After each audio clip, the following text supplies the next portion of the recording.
My name is Sarah, a 29-year-old accountant with a knack for numbers and a love for a well-balanced budget. I'm married to Alex, a man whose sense of humor is as strong as his love for me. We live in a small, well-appointed apartment I inherited and spruced up over the years. It's our little haven filled with the laughter and love of a young, happy couple. One lazy Sunday, as I was reconciling some accounts, Alex lounged on the sofa, chuckling at something on his phone.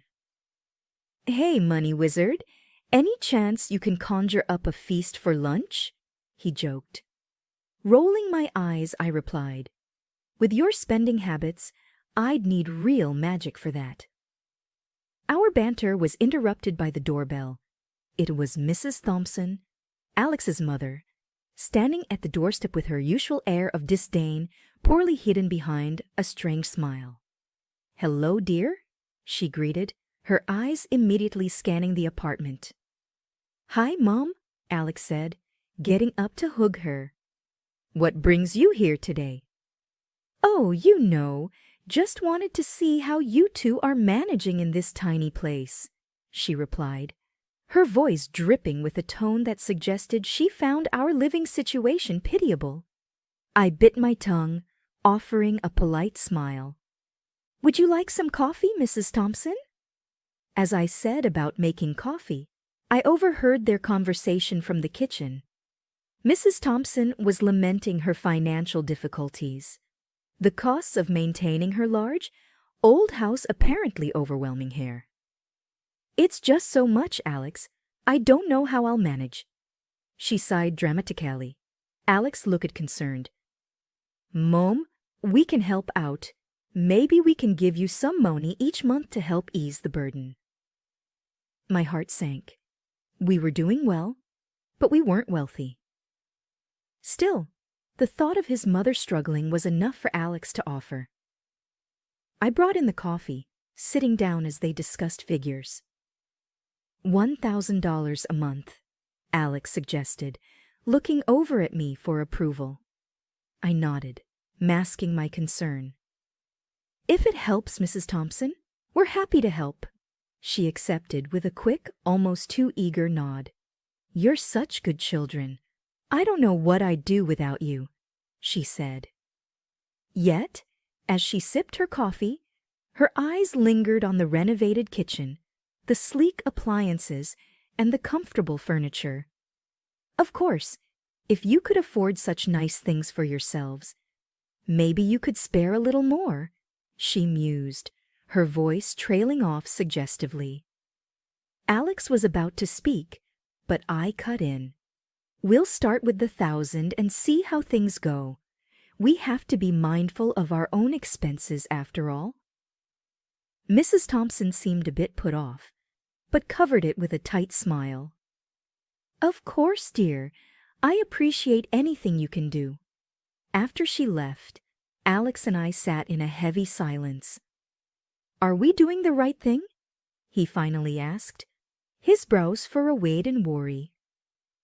I reached for his hand. "We're helping your mom. That's important.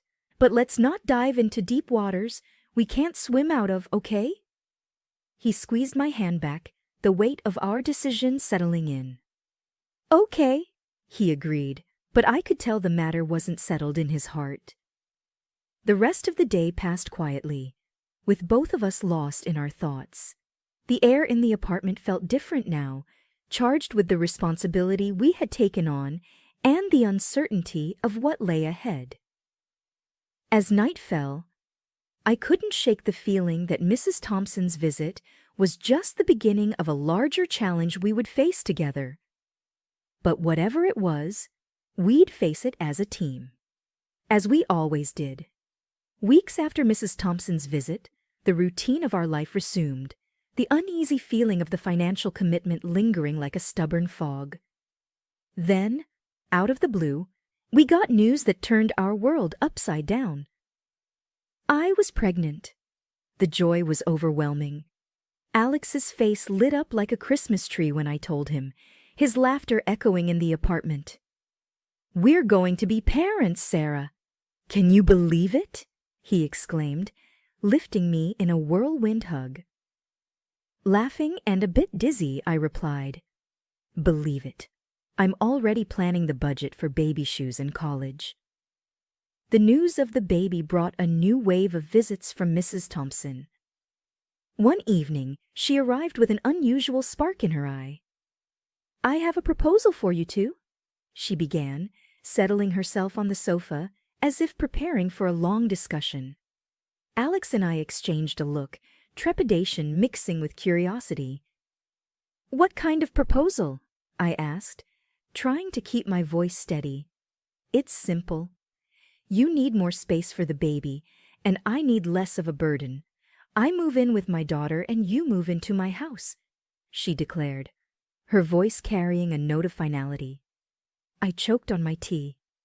"Move into your house?" The image of her large, run-down home flashed in my mind, the creaky floors and peeling paint of stark contrast to our cozy apartment.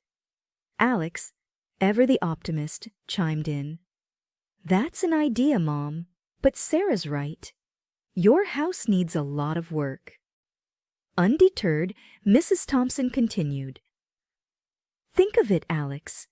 Your child can grow up in the house.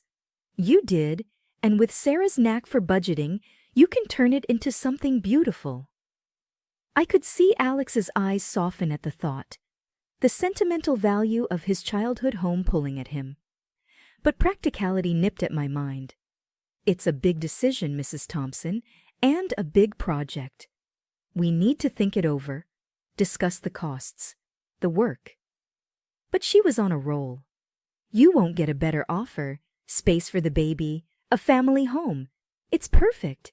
Think fast, though." "I don't want to be a burden on my daughter for long." The conversation spun around us, Alex caught in memories and possibilities, Mrs. Thompson pressing her point, and me trying to anchor it all in reality. "We'll talk it over," I finally said, cutting through the chatter.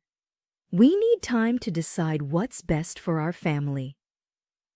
After she left, the apartment felt too small, the walls closing in with the weight of her proposal.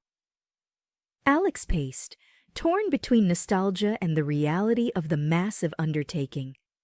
"Sarah, it could be great, right? The baby, the house? But it's a lot," he said, running his hands through his hair. I took his hand, studying him. "Let's sleep on it, make lists, pros and cons. We do this right or not at all." He nodded, the worry lines easing a bit. "You're right, as always. Let's figure this out together." That night, sleep was elusive, the future a jumble of cribs and construction.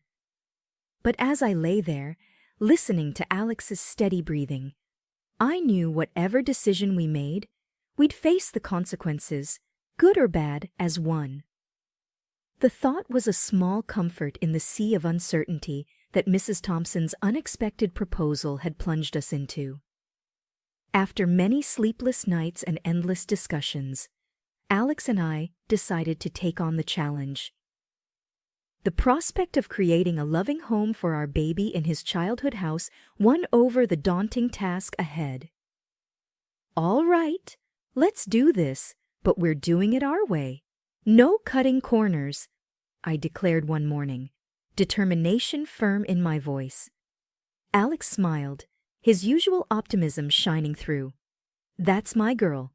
It'll be our project, our home." The house stood as I remembered, large and looming, its once grand features now dulled by time and neglect. As we walked through the creaking doors, the reality of what we'd taken on hit me. "What have we gotten ourselves into?" I murmured more to myself than to Alex. He wrapped an arm around me. "Hey, it's going to be great. A bit of paint here, some new floors there." I raised an eyebrow. "And the plumbing, electrics, heating?" My voice trailed off as the list grew longer in my mind. "We brought in a designer, Tom, a friend, known for his practical yet stylish eye." "Okay, let's see what we've got," Tom said, clipboard in hand, ready to tackle the beast. Room by room, we assessed, planned, and budgeted. The numbers were dizzying, but every decision was made with our future in mind. The workers started, their presence a constant in the once quiet house. Dust and noise became our new normal. But with each completed task, the place began to transform. One particularly chaotic day, as I navigated through ladders and paint cans, I found Alex staring at the nursery, a soft smile on his face. Can you imagine it? Sarah, our little one. Right here, I joined him, envisioning the room not as it was, but as it would be. It'll be beautiful, Alex, the perfect place for baby naps and bedtime stories. The days turned into weeks, and slowly the house began to resemble a home. The sagging ceilings were now sturdy and smooth, the walls fresh with paint, and the old grimy windows replaced with clear glass that let the light flood in. Each evening, we reviewed the progress, our excitement growing with every box ticked off the list. But it wasn't all smooth sailing. Delays and unexpected repairs tested our patience and budget. Another issue. What now? I'd ask, frustration mounting as Tom relayed the latest hiccup. Plumbing's older than we thought, needs more work, but we'll get it done, Tom would assure. His calm demeanor a stark contrast to my frazzled nerves. Despite the setbacks, we pushed forward, driven by the vision of our family in this home.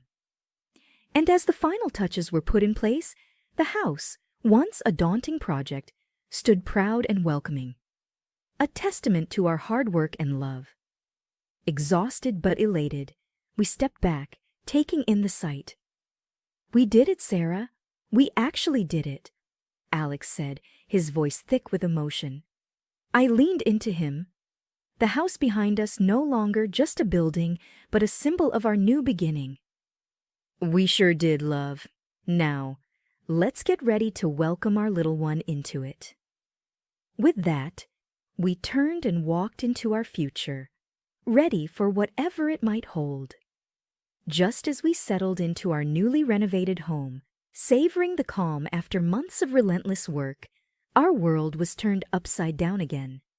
It was a crisp Saturday morning, and we were out getting some fresh air and much-needed couple time. When we turned the corner onto our street, my heart dropped. A moving truck was parked in front of our house, and men were carrying out our furniture. What the? Alex's voice trailed off as we hurried toward the chaos. As we pushed through the front door, the sight that greeted us was like a punch to the gut.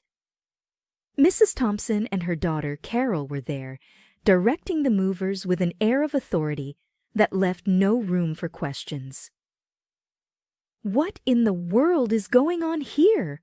I demanded, my voice shaking with a mix of anger and disbelief. Mrs. Thompson turned to us, a smirk playing on her lips. Oh, Sarah, Alex, good, you're here. I've decided it's time I move back into my house. Your house? We just spent months turning this place around, not to mention the money we poured into it. Alex's voice rose, his usual calm demeanor gone. Carol chimed in, her tone just as cold as her mother's. Well, it's a family house, and we're family. It's only right we live here. Plus, think of how nice it'll be for my kids in that lovely nursery you fixed up. I felt like I was in a bad dream, the room spinning around me. But you told us to move in here. You pushed for this. We have a baby on the way, for goodness sake. Mrs. Thompson shrugged, her gaze void of any sympathy. Things changed, dear. I needed a break, and you provided it. But now it's time for you to go back to your little apartment. The reality of her words hit me like a tidal wave. All our work, all our dreams for this house were being ripped away without a second thought. I glanced at Alex, his face a mask of shock and hurt. Mom, you can't do this. We have rights. We'll fight this, he stammered, the fight in his voice not matching the defeat in his eyes. Mrs. Thompson laughed, a sound that chilled me to the bone. Good luck with that. Now, if you'll excuse us, we have a house to settle into. We were ushered out like strangers, our belongings piled haphazardly on the lawn. The movers didn't meet our eyes, their actions mechanical and detached. As we sat amidst boxes and bags, the life we had built within those walls now locked away from us, Alex put his arm around me. I'm so sorry, Sarah. I just never imagined. I leaned into him, the tears I'd been holding back finally breaking free. It's not your fault, Alex. We were conned, plain and simple. The following days were a blur of anger, disbelief, and an unyielding sense of betrayal. We were back in our apartment, surrounded by boxes that were meant for a different life. Alex was quiet, his usual light extinguished by the shock. I was fuming, pacing the small space like a caged animal. We need to do something, Alex. We can't let them get away with this, I exclaimed, my voice sharp with frustration.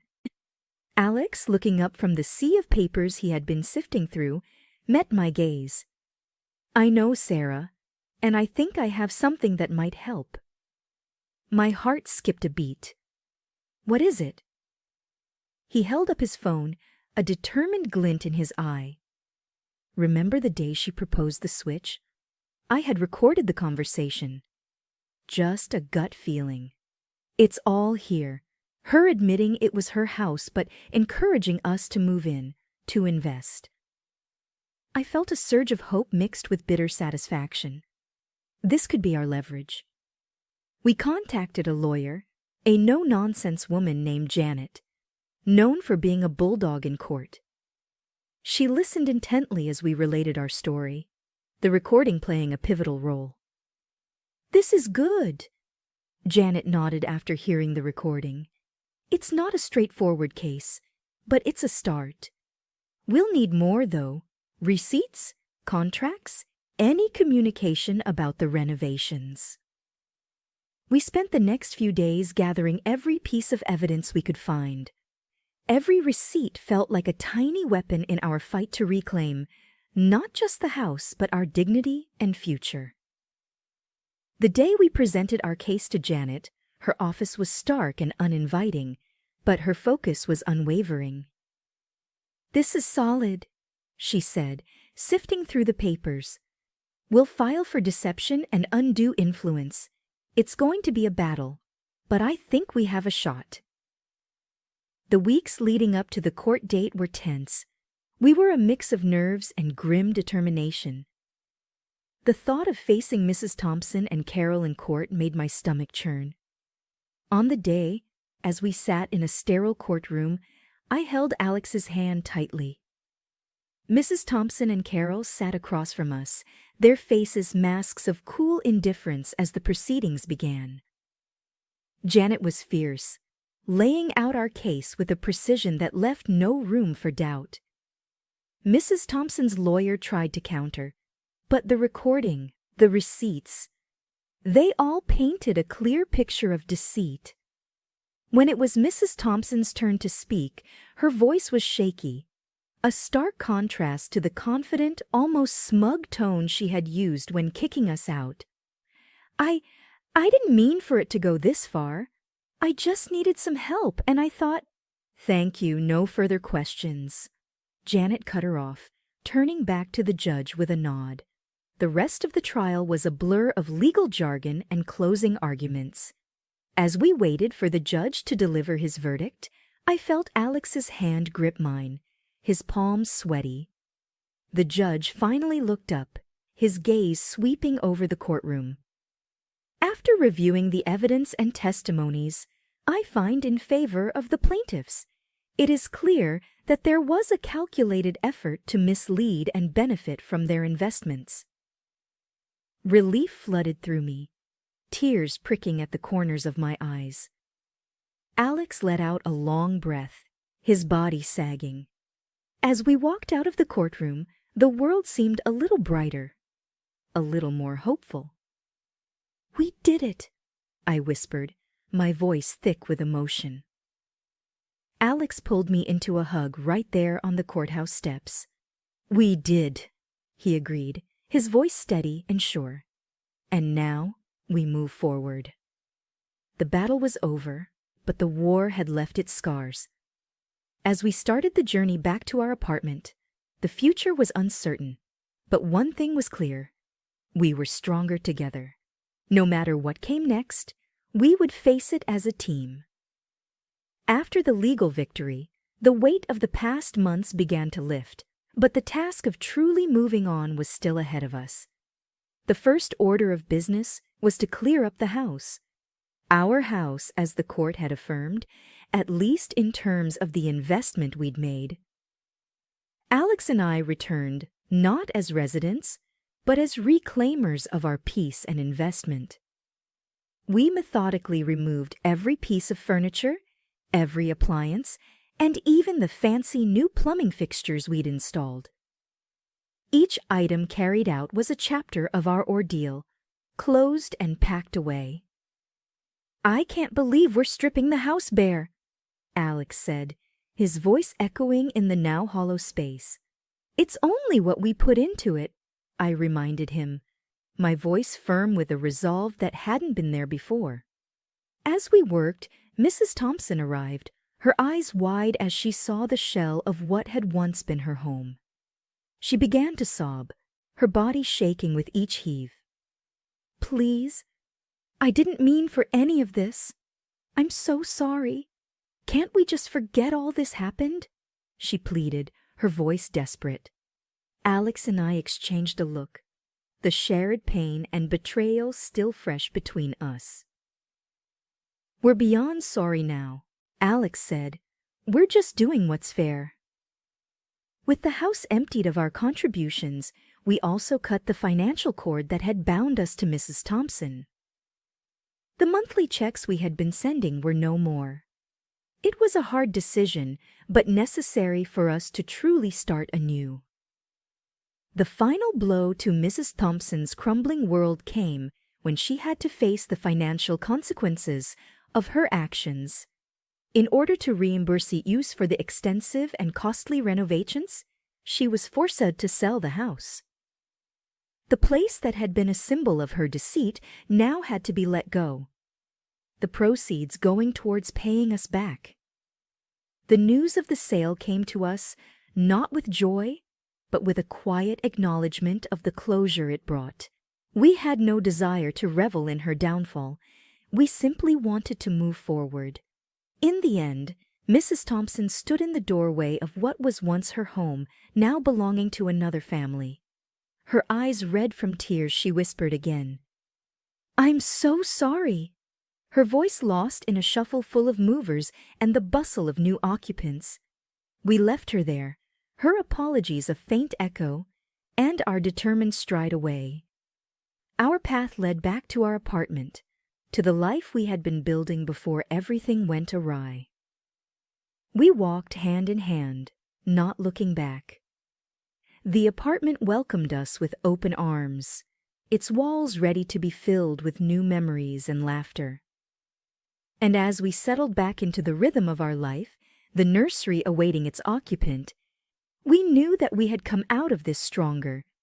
We had fought for our future, for our family, and no matter what else lay ahead, we would face it together. Life has a funny way of smoothing out the edges after a storm. Our apartment, once a temporary shelter, had transformed back into a loving home. With the past finally behind us, Alex and I focused on the future, especially with our baby's arrival just around the corner. One evening, as I was arranging some baby clothes, Alex came up behind me and wrapped his arms around my waist. "You know, I can't wait to meet our little one. It's like the start of something amazing, isn't it?" he said, his voice warm and excited.